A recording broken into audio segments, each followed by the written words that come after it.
This is a production of Cornell University. Graduate School at Cornell, and we're here to speak with you obviously about Cornell, about some of our graduate programs as well as our undergraduate programs, and we're very pleased that you're interested in learning about Cornell. We're obviously very grateful for your time. We realize it's the end of your day, although it's the beginning of ours here, so we really do appreciate your taking a little extra time out of your day to learn about Cornell. I'm going to be speaking to you a little bit about the graduate school, but of course, as you can see, we have three other speakers here with us, and I'd like to introduce those individuals to you, and they'll be speaking with you just a little bit later on.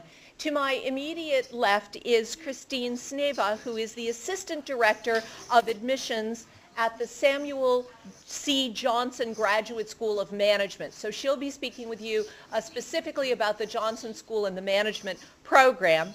And then immediately to my right is Roy Ashok, who's a second-year graduate student at the Johnson School. And we thought it might be interesting for you to hear from a Cornell student who is also from India, who can tell you very personally about what that experience has been like for him. And lastly, down a little bit further to my right is Wendy Shearer, who's the Director of International Admissions for the Office of Undergraduate Admissions at Cornell. So obviously, if any of you are interested in the Cornell undergraduate programs, Wendy will be speaking with you about those. So I know you've just seen our video, and you now have a little bit of better sense of our campus and an overarching view of Cornell. And so now I'd like to take a few minutes and just talk to you about graduate education and the programs we have for graduate students through the graduate school. At Cornell, graduate education is organized through a field system, and I'm going to talk to you a little bit more about that in a few minutes. The graduate school is an overarching school that brings together all of the research master's and research doctoral programs at Cornell, as well as some of the professional master's programs, such as the Master of Engineering, which we know many students from India are interested in. Now, we also have some other colleges that offer professional master's programs and other professional degree programs, such as the Weill College of Medicine, which is in New York City. We have a law school based here at Cornell. We also have the College of Veterinary Medicine. I won't be speaking about those programs today, but of course, if you have any interest in any of those programs, please do go to our websites and find out information about those programs. Now, the graduate school at Cornell enrolls about 4,500 graduate students from all over the world. About 40% of the graduate students at Cornell are international, so we have a very diverse graduate student body. They come to us to study in almost 100 different fields of graduate education, so we have a very broad number of programs from which students can choose. And I'm very happy to tell you, I did a little fact checking, I'm very happy to tell you that we have over 300 students currently enrolled through the graduate school who are from India. So you would be among many friends and people who have backgrounds that are similar to your own. Those students are here pursuing, of course, many different kinds of degrees. About half of the students currently enrolled are here to pursue PhD degrees. About half of them are here to pursue professional master's degrees. And again, and as I've said, a number of students from India are here specifically in the Masters of Engineering program, but really they're here in all of our different disciplinary areas, in the humanities and arts, in the social sciences, the biological sciences, as well as the physical sciences. So it's a very broad distribution. Now, obviously, you already know that Cornell is an internationally renowned research institution and teaching institution, and because of that, clearly, our graduate programs are very competitive, and I know you know that already, but it's part of my duty to say that. I know you have some questions about our admissions requirements, and so I thought I would take a few minutes and talk about those specifically. I want to call your attention to the URL that's on my name card here. That is the graduate school's website, and much more information than I'm going to be able to share with you this morning can be found by going to the website and particularly clicking under the little drop-down menu that says Apply to Cornell. So that's the way into all of the admissions information. There is a lot of information there specifically for international students and what our international requirements might be. So do take a look at that. I also want to encourage you to contact individual programs and their directors of graduate study directly, because each of these graduate programs that I've mentioned, almost 100 of them, has a faculty member who is in charge of the program, and part of that person's job, of course, is to answer any questions that potential students might have. You can always find the name and the contact information for the director of graduate studies on the Cornell website. All of our programs are linked through the drop-down menu that's called Academics, which is right next to Apply to Cornell on the graduate school's website. So please do refer to that information. Now, the graduate students who come to Cornell, I think, share a number of qualities.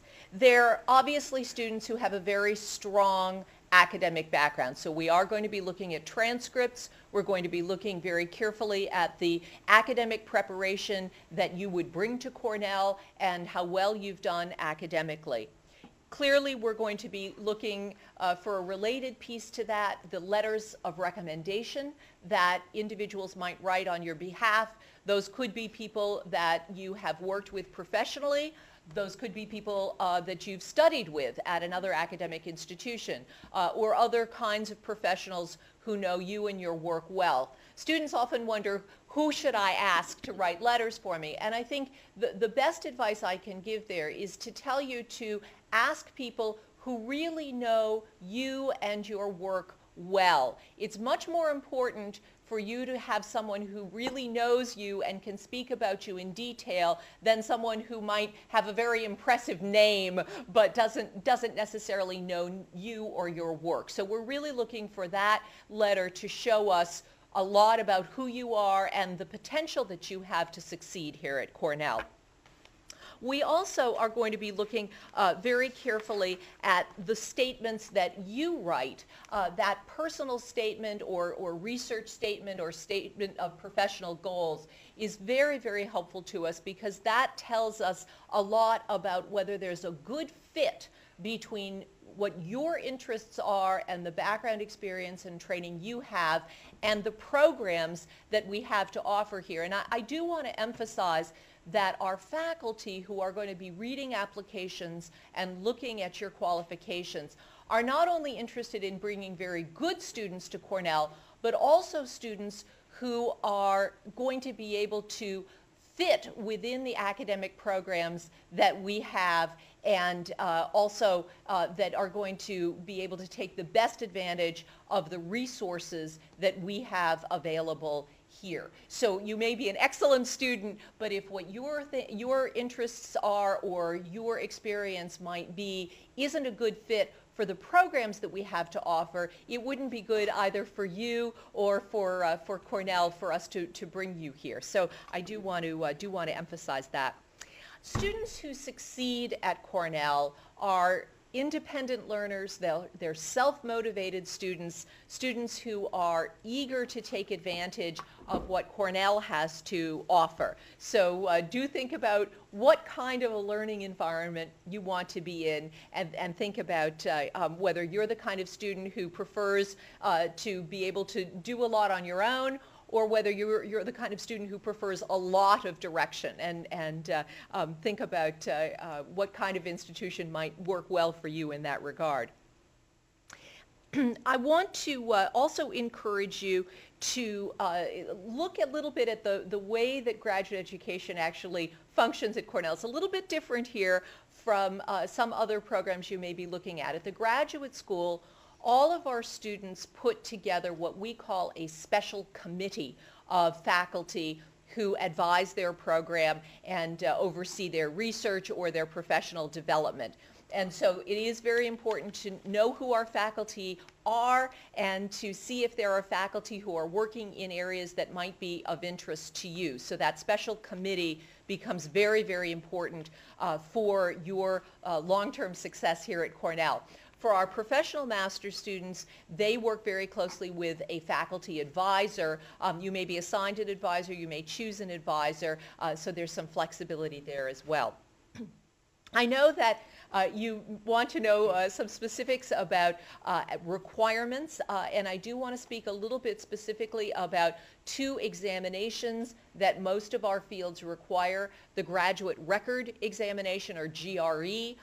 Most of the fields in the graduate school do require the GRE exam. Some also require the special subject test, and you should look at the individual programs' websites to find out more about that. We also require that any applicant from India take the Toefl exam. And if you're not familiar with that exam, it's the test of English as a foreign language. We realize that many students from India are fluent in English, but because English is not always the language that is first spoken in India, in families, in the homes that you've grown up in, we do require the Toefl exam. Our score minimum requirements are listed on the graduate school's website, and so you can get that information there. And again, if you have any questions about that, do check with the individual program that you're interested in applying to. We received a question about the 3-year undergraduate degree. At this point, the graduate school does not accept the 3-year undergraduate degree from schools in India. So that may be something for you to also to be aware of as you're thinking about making application to the graduate school. I know Christine is going to talk to you about requirements at the Johnson School in just a few minutes, and that those are different requirements from the graduate school. The other information I wanted to share with you is that Cornell has an office that is specifically here to help international students and scholars. It's called indeed our International Students and Scholars Office. The website for that is www.issa.cornell.edu, and there is a lot of information there about visa issues, how to retain your legal status as an international student here in the United States, and I would encourage you to take advantage of that website and all of the information it has to offer as you're thinking about coming to Cornell. The last thing that I want to talk about is graduate funding, because of course graduate school is expensive, and many of you may have concerns about how you can pay for, or how that education is going to be paid for you. Most of the doctoral students who come to Cornell receive funding from Cornell or come with funding from some external agency, such as a government or private industry, a foundation, those kinds of sources. In other words, doctoral students usually have their tuition, their living stipend, and their insurance covered by Cornell or an external funding agency. Most of the professional master's students who come to Cornell are expected to pay those expenses themselves. So the tuition and the living stipend and the health insurance is the student's own responsibility for most of the professional master's programs here. There is also more information on the graduate school's website about what our tuition charges are, what our charges are for individual student health insurance or family health insurance for those of you who might want to bring families or dependents with you. Now, we're going to try to save some time at the end for some questions and answers, and I, of course, would be happy to try to address any specific questions you might have about the graduate school or individual graduate programs a little bit later on. But right now, I'd like to turn things over to Christine Sneva, who will talk to you about the Johnson School. And thank you for your attention. Thank you, and good evening. I just want to say that I'm delighted to be here, and thank you for this opportunity. The Johnson School is a top, excuse me, Johnson School is a top business school with 2 residential full-time MBA programs and 2 executive MBA programs. This is 4 ways you can earn your MBA, one Johnson School MBA. I'm here to talk to you about the 1-year, our accelerated MBA program, and our 2-year MBA program. And I'm going to talk briefly about the admission and scholarship criteria of both these programs. We look for a variety of factors. The first thing is your academic indicators. We will first look at your GPA in each semester and the courses that you took. We will also look at the rigor of your institutions.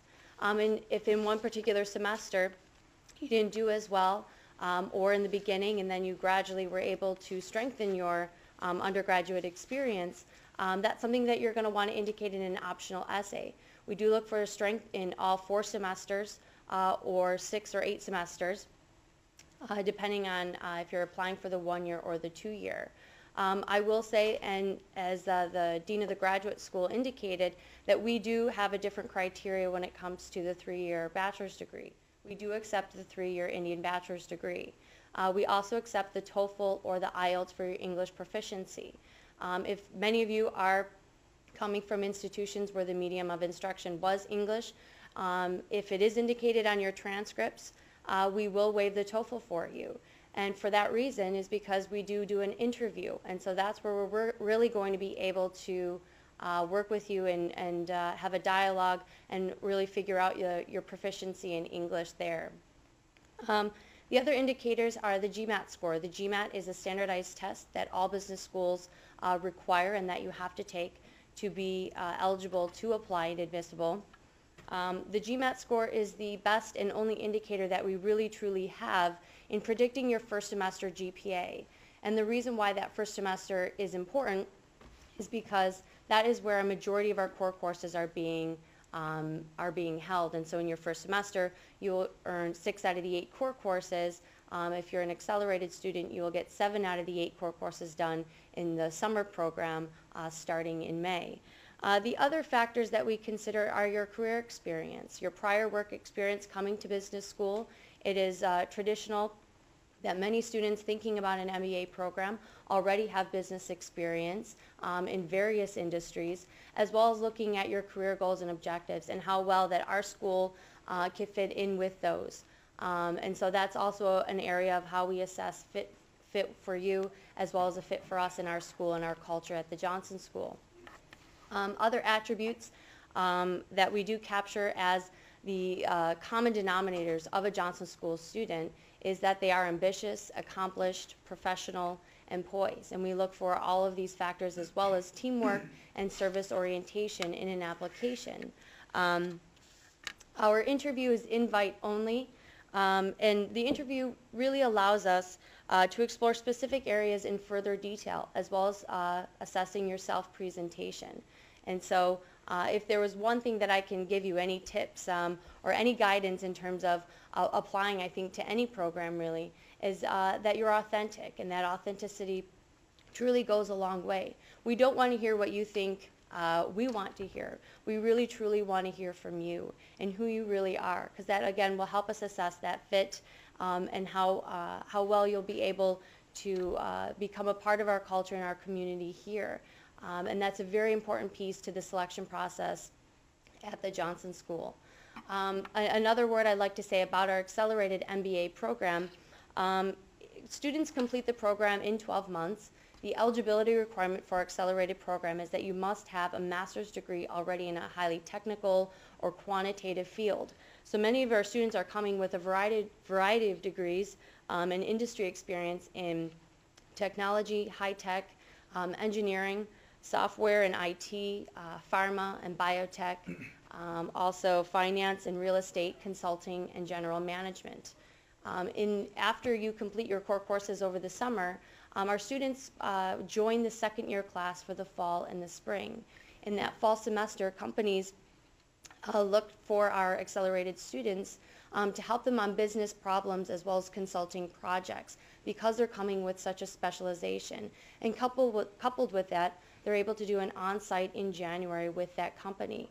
So in either program, you're gaining a kind of real-world experience that you're expecting from an MBA program, but also gaining some experience not only with other people and with a diverse class of students, again with a variety of industry and business experience, but also working with companies that are looking to consult with our students and work with our students on a variety of ways. I said my one tip was going to be being authentic, but also being prepared in terms of producing a strong application. The best way you can do that is what you're doing now, is talking with some folks on the graduate level as well as the undergraduate level, depending on what level you're at. And doing your own due diligence in this process is extremely important. Please remember that our websites are there for you, but also if you have any questions, thank you, please feel free to contact me. If there are 3 things that I could leave you with today about the Johnson School, it's this. Our dedication to performance learning, which starts with our immersion program, that is the highlight of our 2-year class and happens in your 2nd semester. This program helps students prepare for their internship, which is extremely important not only in the economy that our students are faced with now, but also in helping companies work through problems and also showcase our students. 9 times out of 10, our students are definitely the strongest when it comes to those internship experiences because they've been working on such projects and with the companies a semester before they even begin that internship experience. And also contributing to the performance learning is also our Centers for Excellence, our Center for Sustainability, as well as the Research Parker Institute, and our Business Simulation Lab. The second thing would be our Cornell Connections. Obviously, we have a wonderful university, an Ivy League institution that we want our students to also experience. So 25% of your coursework can be taken outside the Johnson School.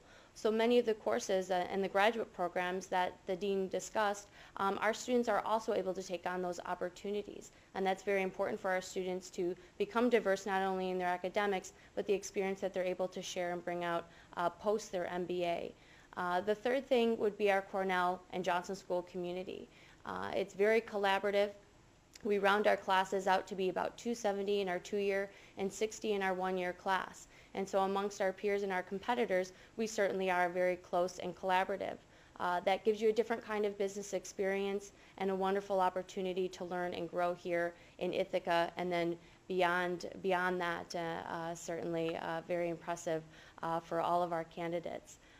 Again, thank you for the opportunity. If you have any questions, I'm certainly happy to take them later today, but also feel free to contact me via email or phone. If you have any direct questions, I'm happy to answer them. So thank you. All right, thank you. Thank you, Christine and Ellen.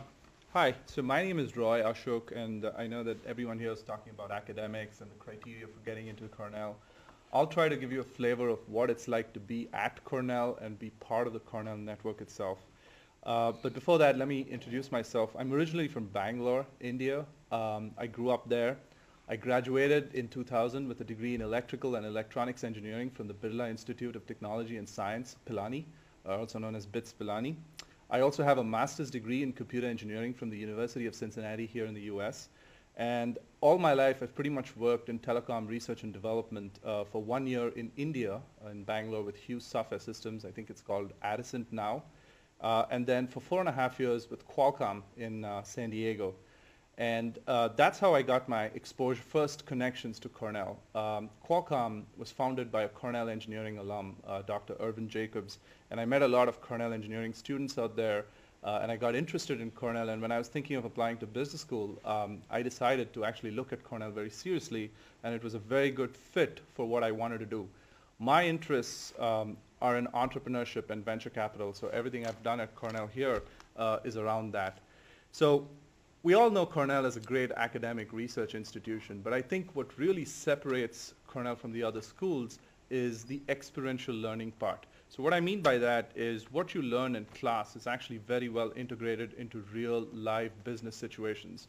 So students actually work on products in parallel with the courses.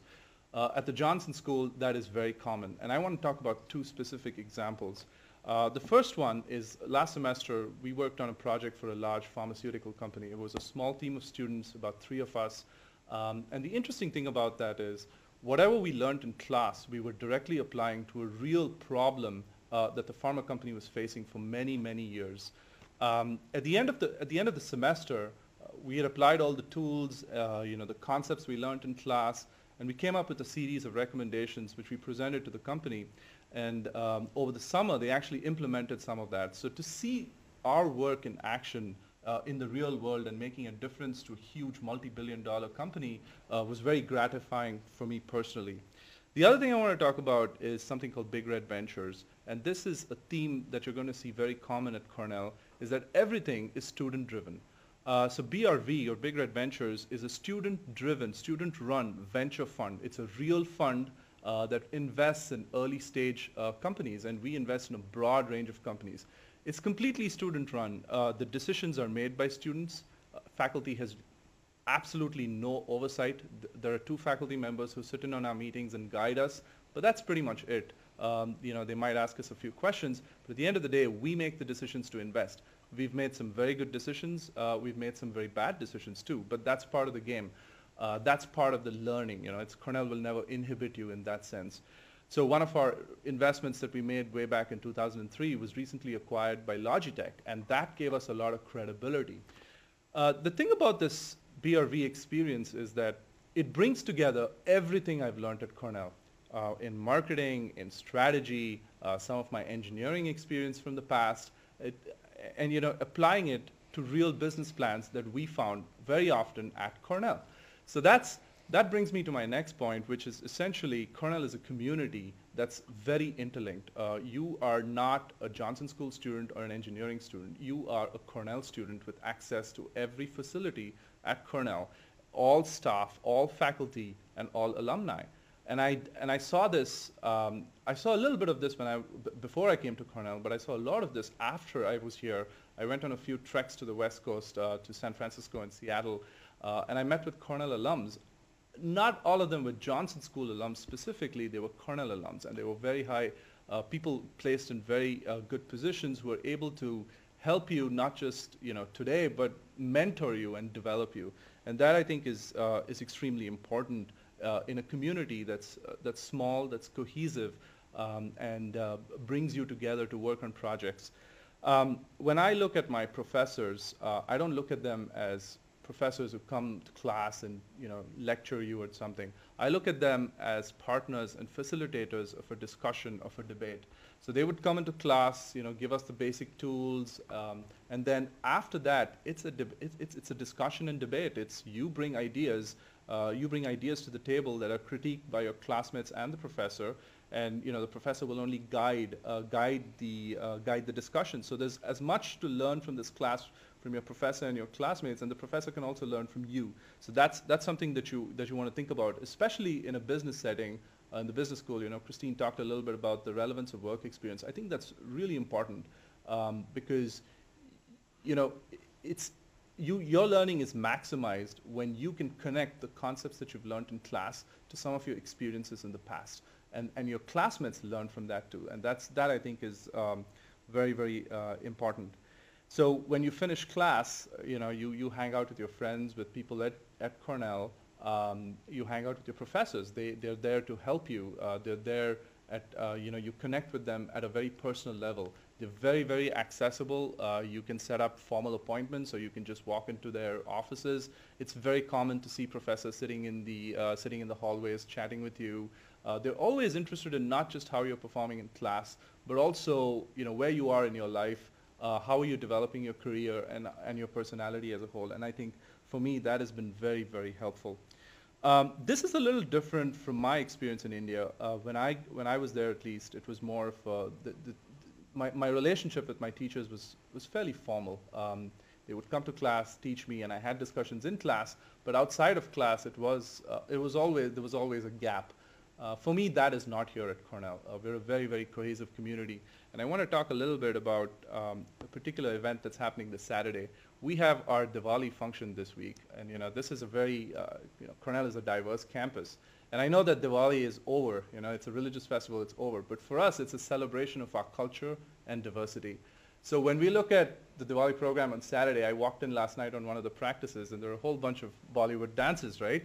And I saw people from pretty much every part of the world participating in those dances. I had friends from Chicago who were there, people from Latin America, people from Europe, from Japan, from Korea. They are all in the dances. And that, to me, is really what Cornell is about. It's not about your culture or their culture. It's about our culture.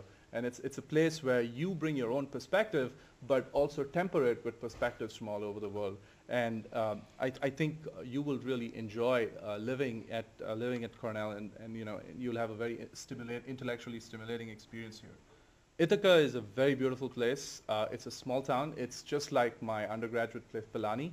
They're both small towns. They're both pretty, isolated, but accessible to major cities. Ithaca is only 3 hours away from New York City. We go to the city on weekends. It's very common to do this. You'll find rides from other students. There are lots of things to do in Ithaca. I mean, the weather changes from beautiful fall, quite a cold winter, but you can ski. There's the outdoors. You can go hiking. There are so many things you can do out here. The challenge is not the number of things or the variety of things, it's finding the time to do this, and that's really up to you. So I'm happy with that. I think that was a gist of my experience at Cornell. I'm happy to take any questions probably later on in this program. Thank you. Thank you, Roy. Wendy, please. Okay. Good morning. Good morning our time. Good evening your time. A lot of what you've heard said about graduate programs and admission to graduate programs at Cornell is also true on the undergraduate level. But also somewhat, the admission criteria can vary somewhat depending on the school or college that you're interested at Cornell and the program that you're interested in. So I'm going to give a brief introduction to undergraduate education at Cornell. Partly also because I know that the video that you saw, which I also viewed recently, presents some pretty mind-boggling choices. If anything, there's a tremendous variety in the courses and topics available for study on the undergraduate level at Cornell. So I'm going to simplify it a whole lot just to start with by saying that the two founders had a couple of goals in mind when they established the university and set up the undergraduate programs at the time.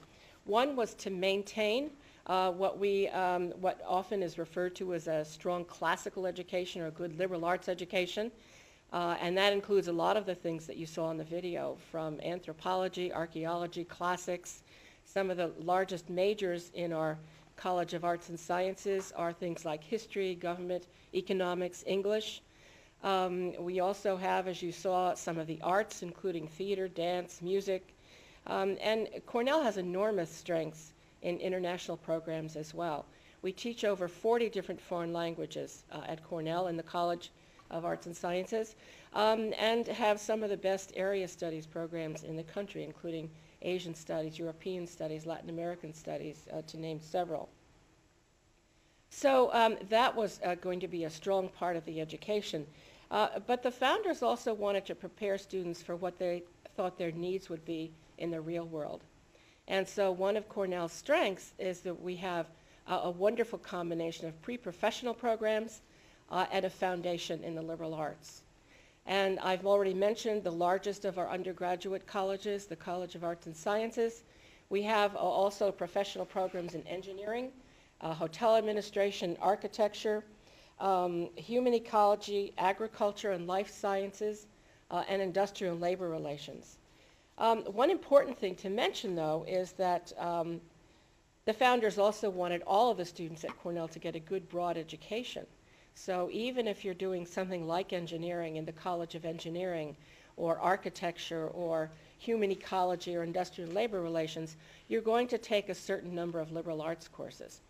We want students to graduate from Cornell being able to write well, being able to communicate, being able to problem solve, being able to deal with a variety of different people to compare and contrast different ideas. Even engineers have to be able to write proposals in their field. And so all students are required to do distribution courses in the arts and sciences. And so there's a lot of cooperation among the colleges at Cornell. Just to use some examples, if you take biology at Cornell, the biology department per se is shared by the College of Agriculture and Life Sciences and the College of Arts and Sciences at Cornell. So you could take biology at either one. Because we have a College of Agriculture, it means that in addition to a good, strong bio program that you'd find in a liberal arts college, you can do things like natural resources or animal science or plant science or marine science, just to name a few. As you gathered from the video, there are also engineers who are studying bioengineering, and that's one of the possibilities in biology. Environmental science is offered in a variety of different ways at several of the colleges at Cornell. And the College of Human Ecology, which focuses on issues of people and human beings, also offers human biology. Again, a good, strong program that would prepare students for research, for teaching, for medical school, but also a component for students that might want to go into public health medicine or sports medicine or something like that. The same is true of business. We have an undergraduate business major at Cornell in the College of Agriculture and Life Sciences. But there are many, many ways to prepare for business. I think very often students coming from outside the States assume that you have to do something that's called business on the undergraduate level to succeed in business or management later, and that's certainly not the case. We have many students from arts and sciences who may major in history or English or fine arts or whatever, who will then go to work for a bank after graduation or do some other practical experience or training in the field and go on to business and management from there. The preponderance of CEOs of major technological companies actually train as engineers. Engineering and management and business are a strong combination. Our School of Industrial and Labor Relations deals with the people side of business and management, things like human resources, organization behavior, and our hotel school is preparing students for management level careers in the hospitality industry. And so, so that's just a some brief comments about our undergraduate education. I'll talk a little bit now about admission, and as I mentioned before, the requirements can differ depending on what program you're interested in at Cornell. But the first thing that we look for in looking at prospective students' applications is the course of study that they took in secondary school. We've had international students at Cornell since its inception in the 1800s. The first class of students at Cornell included international students. We're about 8% international now in the undergraduate level, but the last couple of freshman classes have had 10% international, so that's growing. The first thing we look for, as I said, is your secondary school program. And in India, this usually means, what we're looking at are marks, the courses you've taken and marks you've received in your years 9 and 10, the India Certificate of Secondary Education results, and your grade 11 marks, and sometimes your teachers will predict how you're expected to do on your higher secondary exams as well, or central board exams, or whichever you're taking. We don't have one particular requirement. And the courses we're looking for, just as a general example, our College of Arts and Sciences wants students who have taken at least 4 years of college preparatory or university preparatory English, 3 years of mathematics and science and a foreign language. Again, those criteria vary across the university. Engineering does not require a foreign language. Agriculture does not require a foreign language. But engineers like to see students with very high-level math and science, at least 4 years of math. Again, so that's the first consideration. Second has to do with test scores, and I'm not talking about these in order of importance. Your secondary school record is probably the best predictor of how students will do at university. But we do require SATs. We require SAT critical reasoning test and 2 subject tests. And which subject tests are required varies among the 7 colleges at Cornell. And we have a very specific chart that shows the courses, the minimum courses that each college requires, and the SAT subject tests required that you can link to from our admissions site, which is listed on my name plaque right in front of me. We also require the Toefl. Again, the level of English proficiency of many students who apply to Cornell is truly outstanding, but there is some variation, and so in order to give those students, for example, who might be applying to engineering or architecture and have loads and loads of talent in those areas but may not be proficient in English, we do want to have either the test of English as a foreign language or an IELTS, which we accept as well. Beyond that, I mean, the bottom line at Cornell, as Ellen indicated, is true of the graduate programs. Most of the students who apply to Cornell are very, very strong in their school records and their test scores. And admission is very highly competitive. We take about 20% of the students who apply. And so we're looking well beyond that. And the things that we look for beyond that depend a little bit on the college. But overall, we're looking at students' intellectual potential. We're looking for students who are genuinely interested and have a variety of different ways of showing their interest in the field that they're applying for. Just to use engineering as an example, the faculty like to see students who've been tinkerers. So it's not enough to have really powerful scores in your math and science SATs.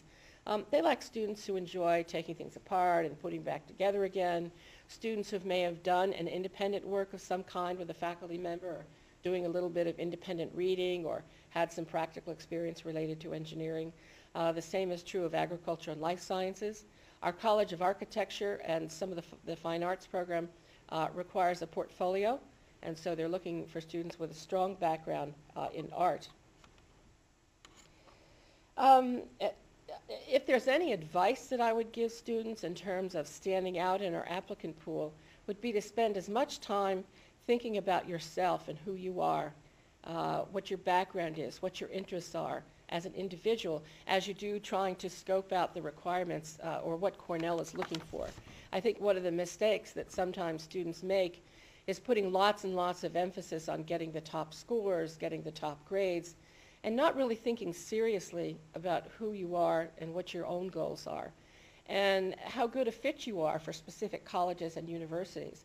Because very often what selection committees will respond to is a student who has taken the time to look at Cornell and understand how their interests, how their individual interests would be met here at Cornell.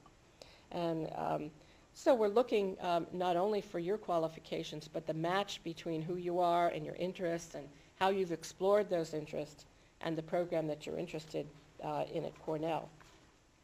So the last word has to do with money. Certainly affording an Ivy League education is a very daunting prospect. It can cost more than $50,000 US. And so financial aid, we understand, is an issue for many students. And unfortunately, at the graduate level, our financial aid is limited.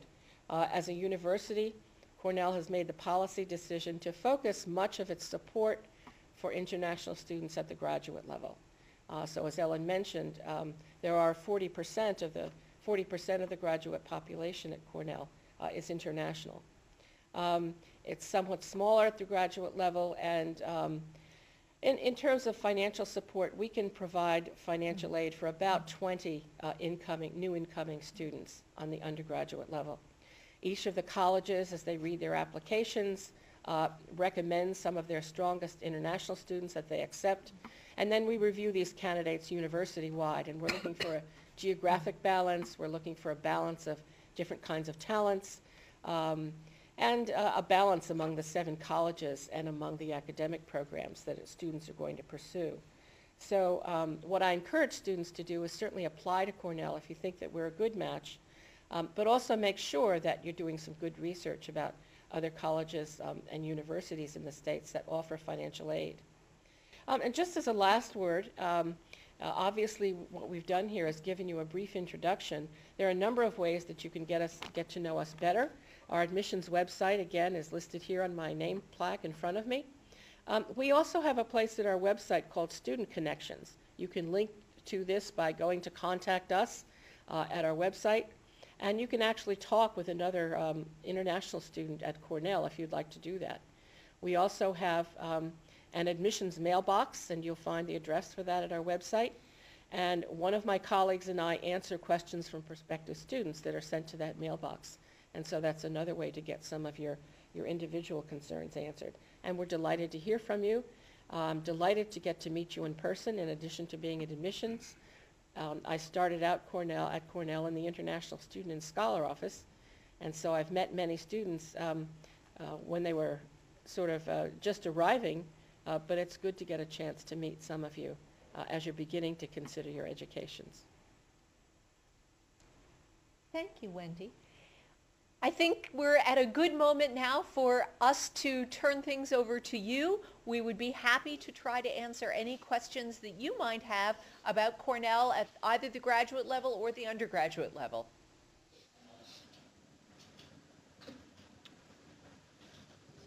Thank you, Ellen. This is Sudarshan Saha, the coordinator of US India Educational Foundation Educational Advising Service section. We have about, say, 50% undergraduate students and 50% graduate students, although we expected lots more, but unfortunately we do not have more students here. I will invite each student to come to the microphone, and whatever question they have, they can directly ask.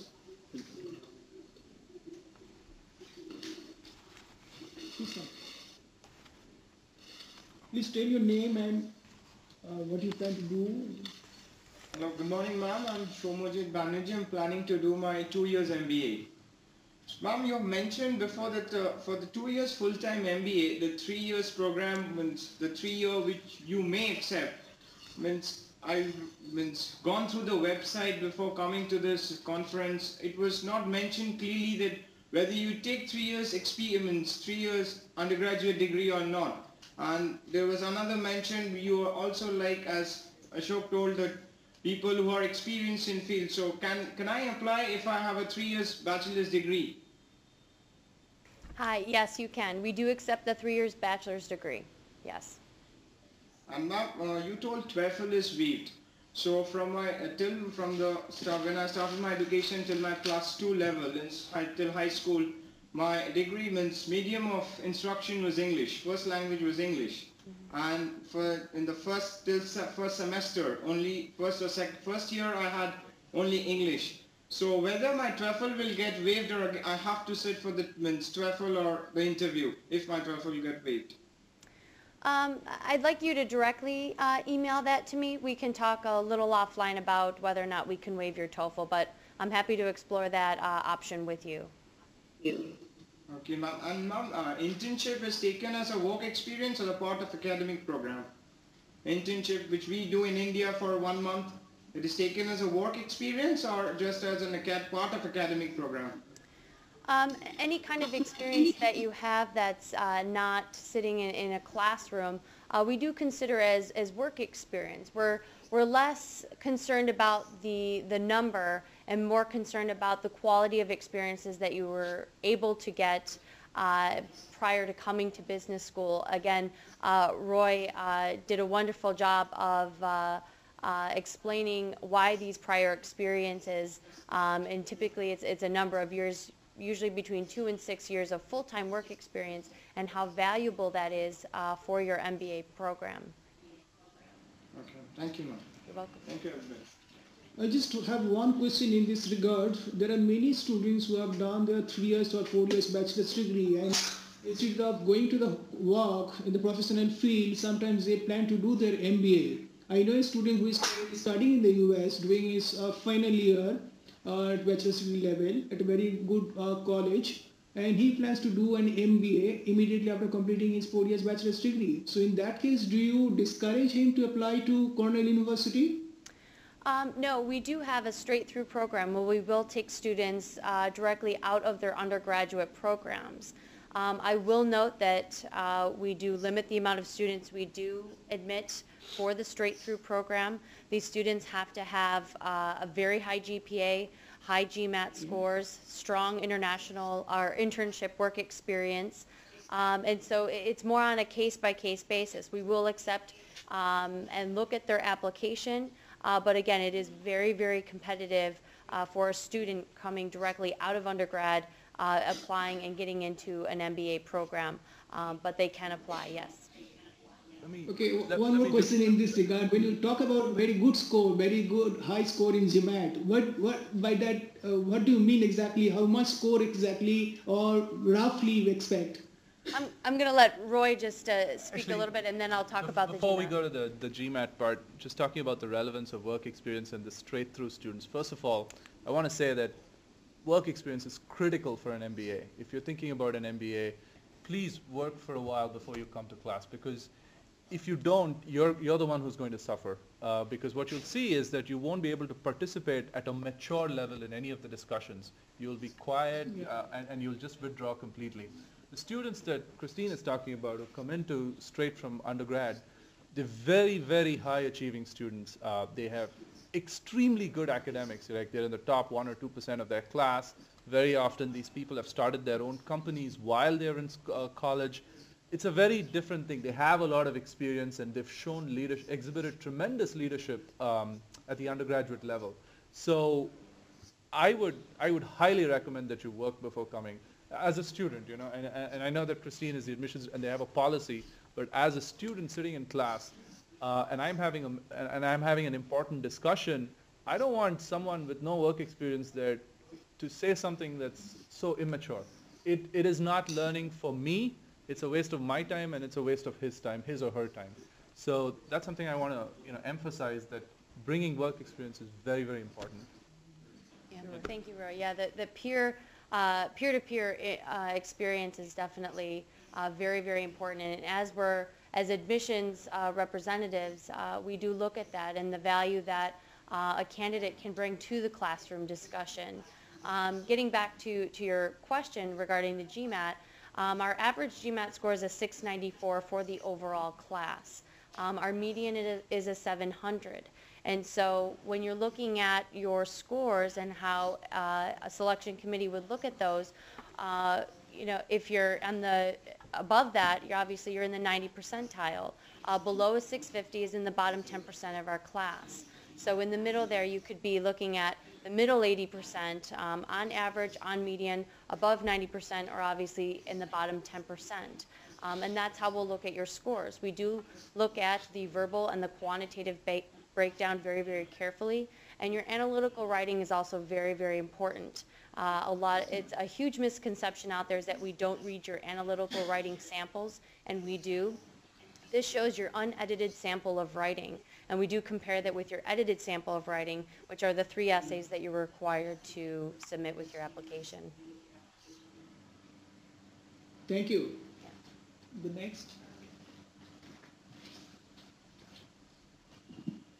Well, I'm Alicia, and right now I'm pursuing a 3-year undergraduate course in microbiology, a BSc course, and I'd like to know more about the biological program that your university gives us.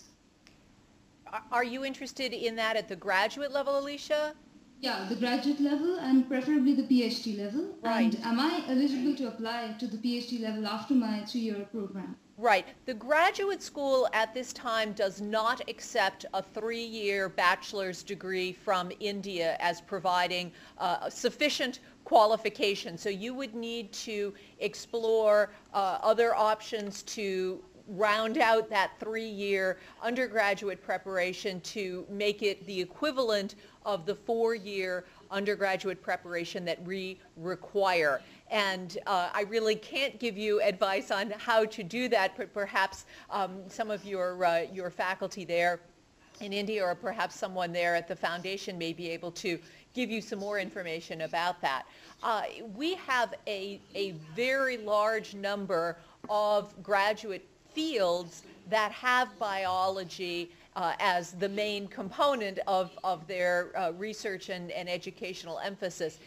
We don't have, in other words, just one doctoral program in biology. There are many, many programs depending on your specific interests. So, for example, if you had an interest in plant biology, then you might look at those programs which are affiliated with the College of Agriculture and Life Sciences.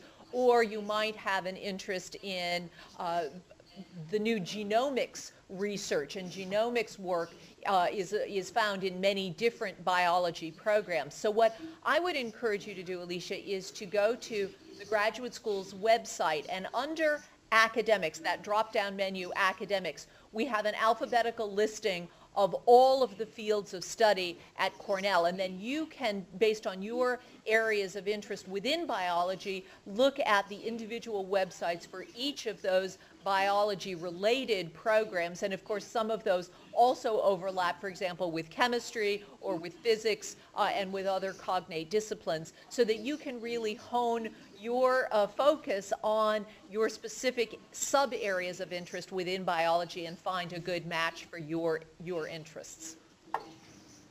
Actually, I have been to your website and even contacted certain faculty members in especially the molecular biology department, and they did not really... I'm sorry, did you say microbiology? Molecular biology. Oh, molecular, uh-huh. So, and they did not really mention about this 3-year program, and they were pretty encouraging about application too. So, right. The graduate school has its own overarching requirements, and then our fields have specific requirements above and beyond that. So you need to look at what we have on the graduate school's website, which again, the URL is right here on my name placard, and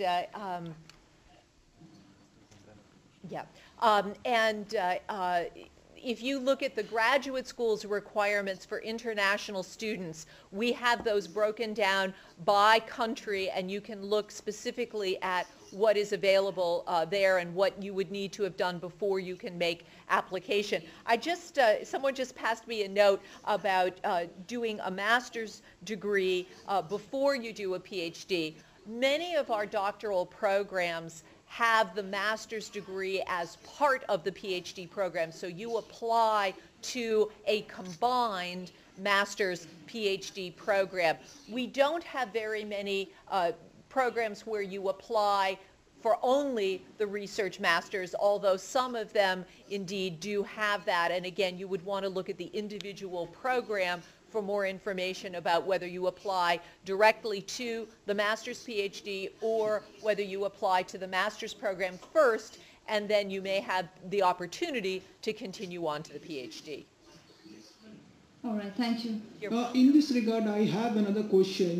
You say you do not accept 3 years bachelor's degree for entering the graduate school.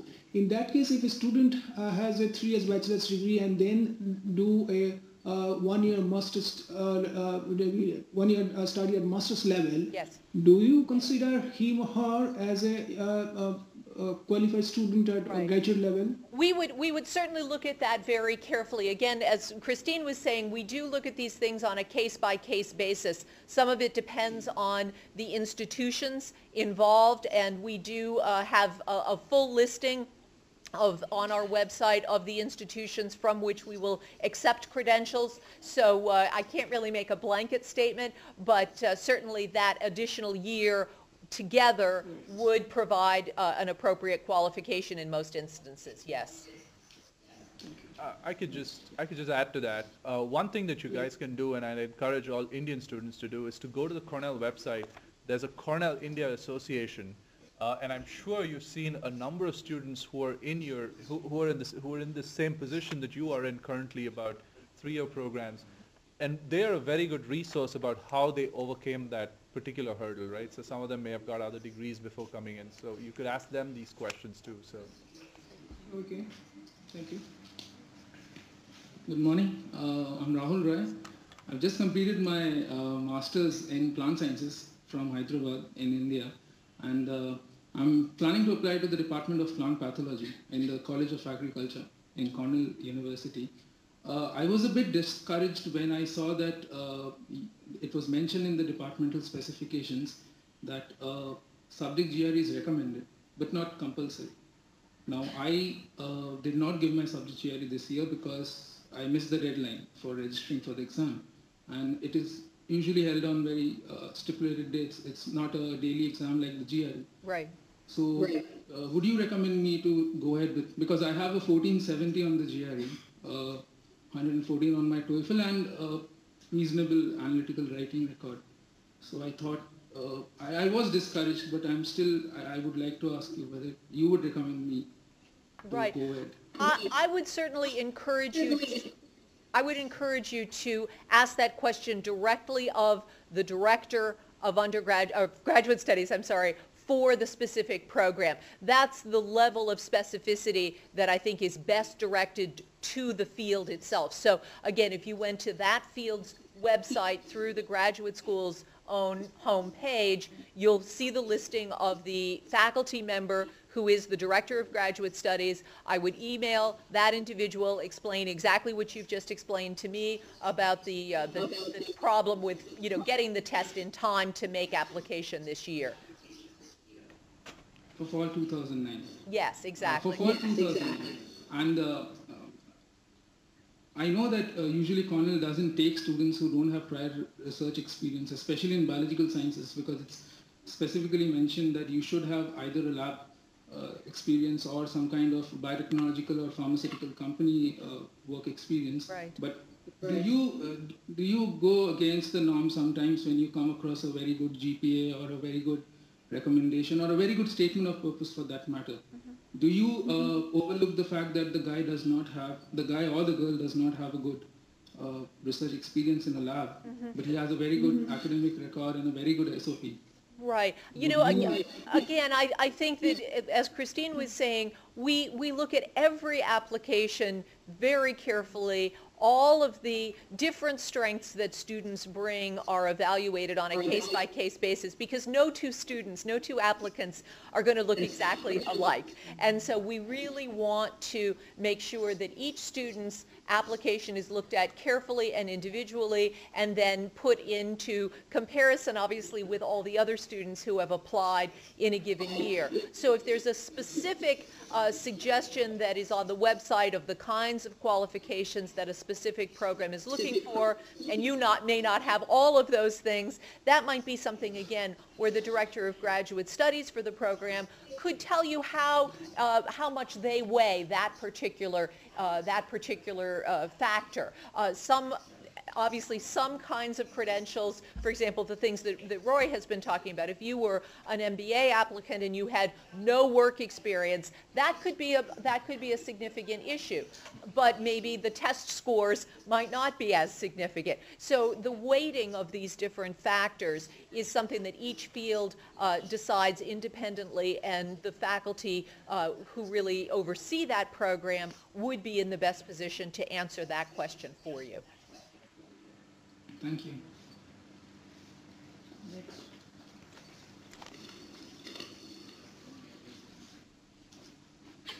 Hi, I am Shantanu Chaki. I have completed my MSc Agriculture in Soil and Water Conservation. At present, I am a civil servant for last 5 years.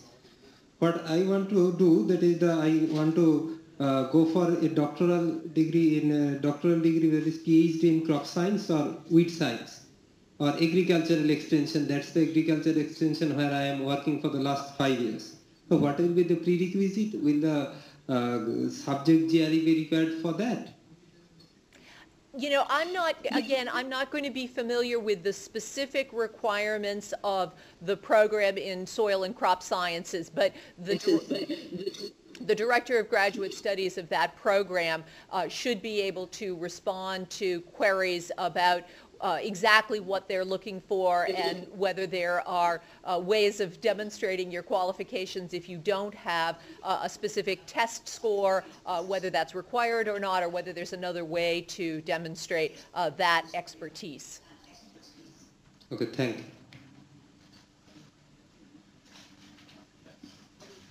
Hello, my name is Urchishman Ghosh. I'm currently studying chemistry and doing a degree in honors in chemistry, and I'd like to know, is the GRE score more important or the college score more important? Which is more emphasized on? What do you mean by college score? Do you mean your grades in college? Yeah, my college scores in India. Yes. Over here. Yes, I think that students' transcripts are very important because those are long-term indicators of how a student does academically. So if you have a very strong record over obviously a series of years as an undergraduate student, that's something that certainly is going to weigh very heavily in your favor. The GRE and the TOEFL, of course, are important, but those are only partial indicators of your potential to succeed academically. So we certainly do look at those carefully. They are factors in the decision-making process, but I would never say that the standardized test scores are the most important element. I think in a case as you've described, your undergraduate preparation and certainly the research work that you've done will be looked at very carefully, and that will weigh heavily in, I would imagine, in the faculty's evaluation of your application. Number two, I'm still studying. I haven't completed my course. What's the average lower limit of scores that is required from our colleges? Again, that would be the kind of question you would want to direct to the specific faculty member who oversees the program in chemistry, because each field makes its own decisions about the kind of GPA and the individual test scores that they are looking for. There is a fair amount of variety from field to field in terms of those kinds of factors. So we do not make requirements at the graduate school for example, a GRE score minimum. We do not make requirements at the graduate school for a minimum GPA. We let the fields make those determinations based on what is appropriate for students in that particular discipline. At the graduate school, the only requirement that we set is for the TOEFL, and we do have a minimum requirement there that is firm, and we do not allow students to come to Cornell who have not met that minimum score. Another thing, I saw your video and I saw that you have a very good musical instruction department. So I have no degree in music. I'm studying chemistry, so I would also like to follow a degree in composition, classical compositional. So how can I apply for that? I have no previous degree in music. Right. Now, we do not allow students to be enrolled in 2 degree programs simultaneously. So you would need to obviously select which program you want to pursue for your degree. However, as Wendy was saying, students at Cornell, and actually Christine said this as well, students at Cornell have the opportunity to take classes and to pursue their interests broadly across the university. So if you wanted to pursue, for example, classes in composition, you would be welcome to do that. And also if you wanted to pursue further training as a musician on a specific instrument, you would also be able to do that, of course, with the understanding that that's not your primary area of emphasis if you're enrolled in a degree program in chemistry. Okay. And about that 3-year course which you are not accepting, I've heard that there are some community colleges which allow you to fill in that last year. And so, yes, and that may very well be. In other words, there are multiple ways that you can complete what we consider the equivalent of the 4-year undergraduate preparation. That can be through an additional year of training there in India. You could come to the United States and pursue coursework here prior to matriculation and application to Cornell. So there are a lot of options for how you can do that, and I think Roy made an excellent suggestion about consulting with students who are already here, who have solved this problem in various ways, and that will provide you with as many options as possible for how you might make up for that year. Yeah. It's not that hard, honestly. Just join the mailing list. The Cornell India Association is open to anyone. Just post the question. You have students across the whole university. Someone will respond. It's fairly, look, it's been done many, many times. You guys are not the first batch of students applying, right? So, you just have to ask the right people. I don't think this is the forum for that. Just join the India mailing list and just ask the question. You should be able to get an answer to that. I can just make one comment. At Cornell, on the undergraduate level, there's a 2-year residence requirement in order to get a bachelor's degree at Cornell. However, this is not the case at all colleges and universities in the U.S. There are universities in the U.S. that would allow you, that would admit you for an undergraduate degree program where you'd only have to spend a year there to get the degree. So that may be a possibility as well. Thank you. There are many US universities nowadays offering bridge program for particularly students completing 3 years bachelor's degree from India. And probably if you have that kind of program, bridge program, the people who have completed 3 years bachelor's degree can do 1 year and then they move to the graduate program. I'm not aware of such a program here at Cornell, but you know, again, as Wendy said, there may be programs at other institutions, and that would be the kind of thing that perhaps this discussion list that Roy has mentioned might have information about that. Okay.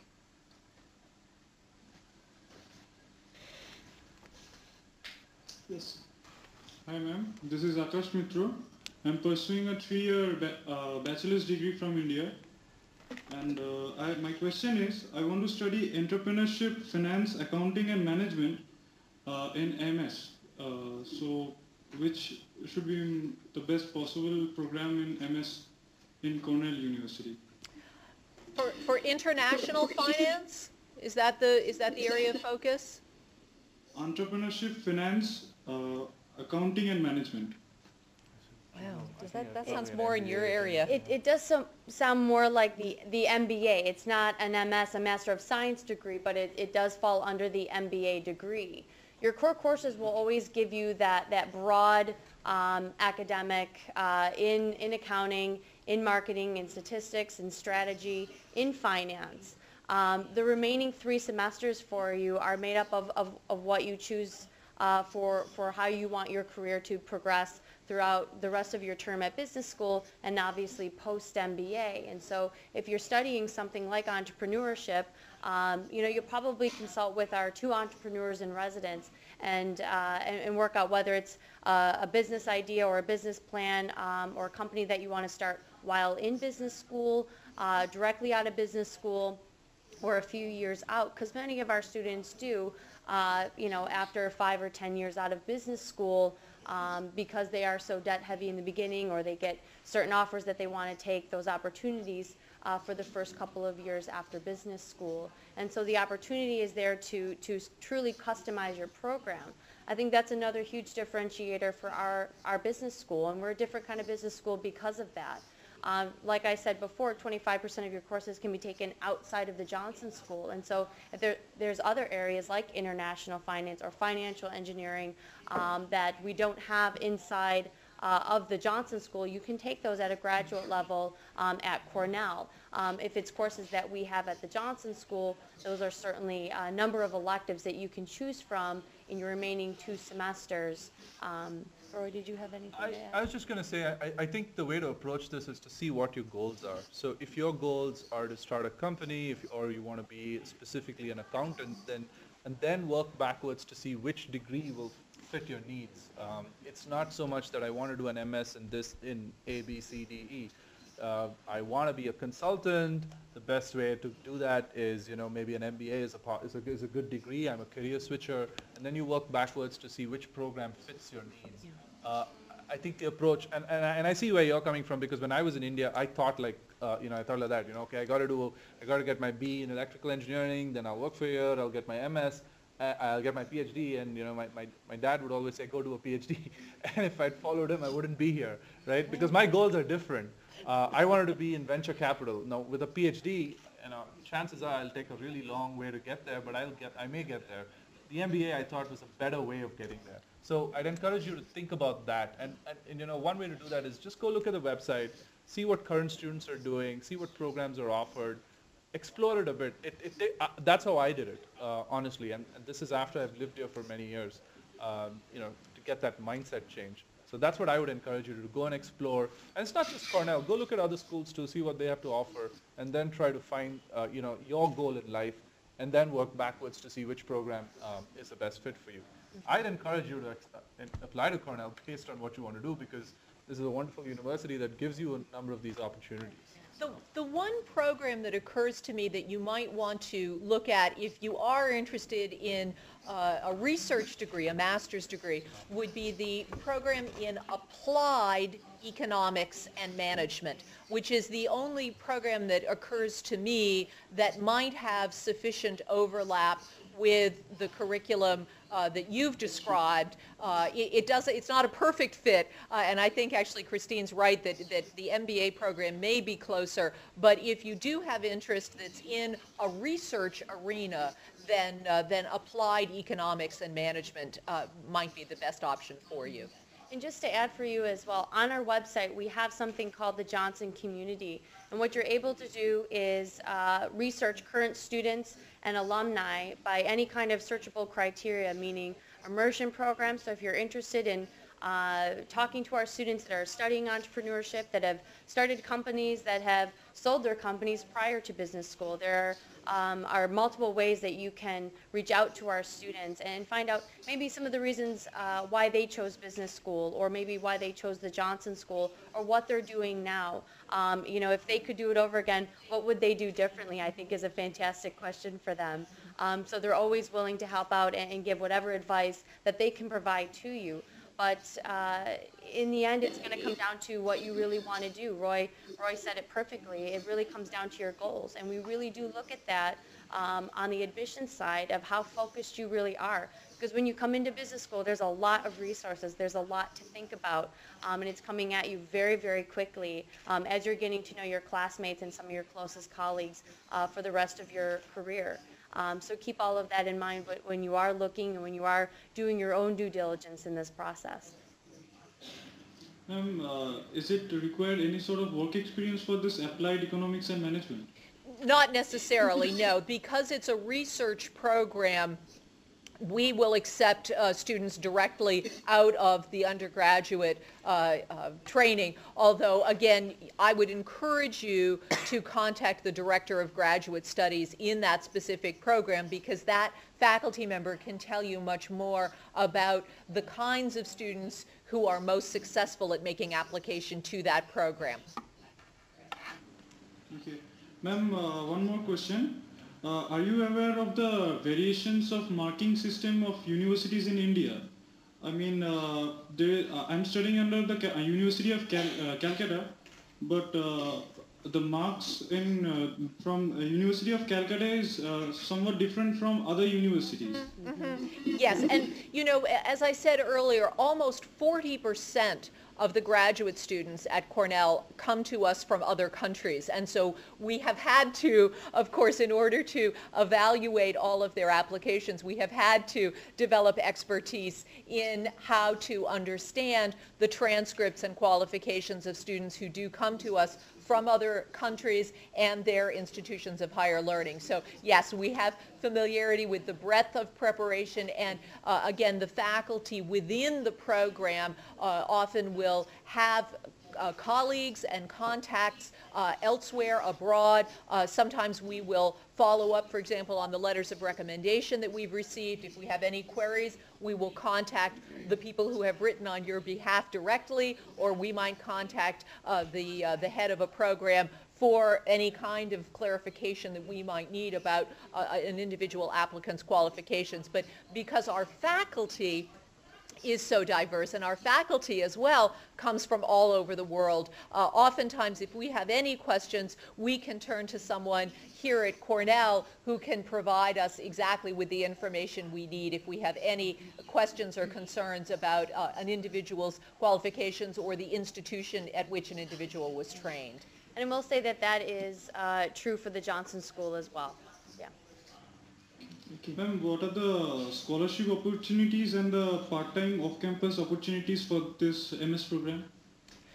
Well, at the graduate level, as I said, we very often will admit students with funding. So if you are offered admission to Cornell for a research program, that will include a financial package that would cover your tuition, your individual student health insurance and a living stipend that would enable you to cover your living expenses. We usually are not favorably inclined to have our students working to cover their expenses off campus. We have very limited allowance for that precisely because we want our students here full-time working on their degree program. So the financial awards that we offer are designed to provide a sufficient stipend so that you can indeed cover your expenses and focus all of your time and attention on your degree program. Yeah, I just want to add to that. You actually cannot work off campus. It's a U.S. Law. Okay, so if you're an international student, there are very strict regulations around what you can do and what you cannot do. You obviously have to adhere to them if you want to live here. So I was a graduate student before, so I was covered on a scholarship, so it was fine. But you know, I had friends who weren't, and the only opportunities to work are on campus, and those are not opportunities that will cover your tuition. Definitely not. They might give you some, you know, pocket money if you want to call it, but that's pretty much it. Maybe to have a meal here and there. And those are most. And you know, Ellen is right. You cannot do that kind of work and also focus on your research. It takes up a lot of time. So if you're thinking about funding your program using that kind of work, that's not going to happen. Okay. I think what Ashok said, that's 100% right. You cannot walk outside if you are international students.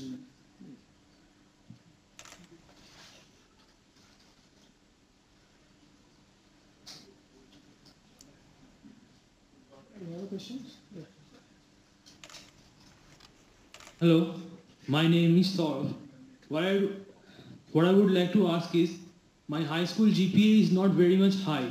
I would like to apply to Cornell as an undergraduate student in the life science department. I think my high school GPA ranges from about 2.5 to around 3. But I do think that I do have a very good application essay and a test course as well. So am I wasting my time to apply to Cornell?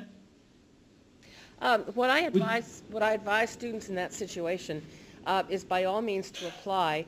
And, you know, we offer advice in the same way that a domestic guidance counselor or university advisor would offer to students here, and that you may hear from your school there in India, and that is that you may apply to schools that will be a reach for you. In other words, you're definitely not assured of getting admission, but certainly apply. You know, and if some of your practical interests are relevant, that will play a role. But make sure that you also apply to other schools, a range of schools that are less competitive as well, so that you're assured to have some choices when you're here. And there's also occasionally students who will start out at one undergraduate school in the U.S. and who are able to transfer later. So that's a possibility as well. We'll take the last and final questions. Hello everyone, I am Anup Mandan. Ma'am, I wanted to know, I am a third year electrical engineering student, and I have a keen interest in astronomy and astrophysics. I just wanted to know, will I be able to do a specialization in astrophysics or astronomy, given that my undergraduate study is in electrical? Yes, that's an excellent question.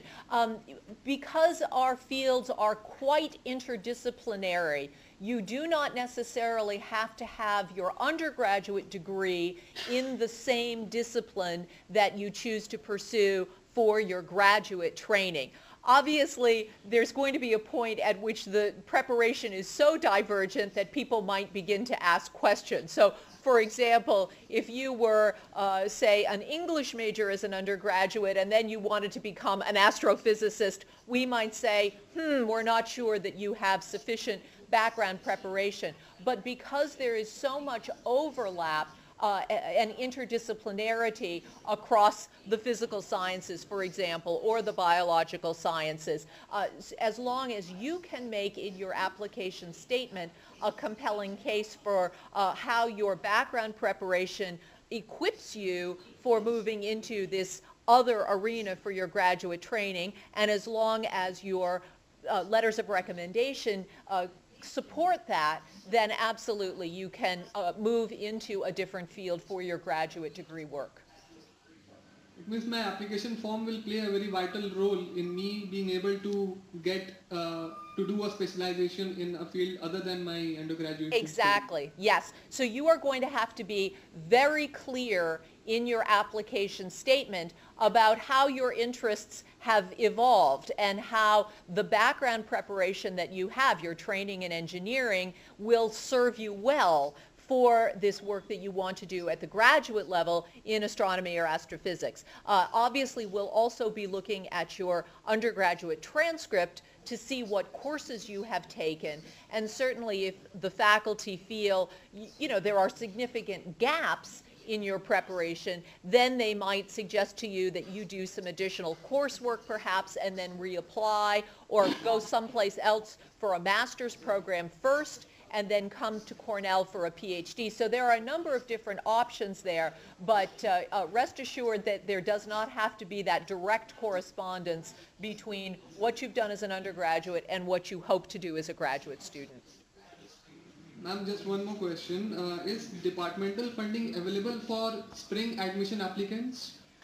Only in very limited ways. Most of our doctoral programs and our research master's programs will only admit students for a fall matriculation. But again, that would be something to ask the Director of Graduate Studies, because some of our fields do allow students to begin a graduate program in the spring semester. Thank you. Well, that was the last and the final questions. Thank you, Ellen. Thank you, Christine. Thank you, Ashok, and also Wendy.